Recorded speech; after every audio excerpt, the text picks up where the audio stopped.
Hi everyone, welcome back to this channel. In this tutorial, I will show you how to get the building permit of the gravel flooring that looks like this.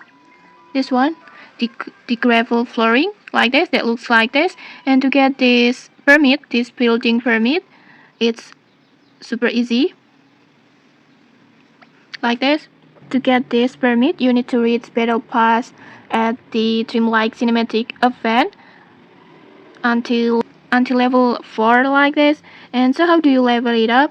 You need to collect festival points over here, this one, that you can get this point from the resident request or daily quest, and then you can also get it from the town festival limited collections rewards and festival catalog rewards that are available each week.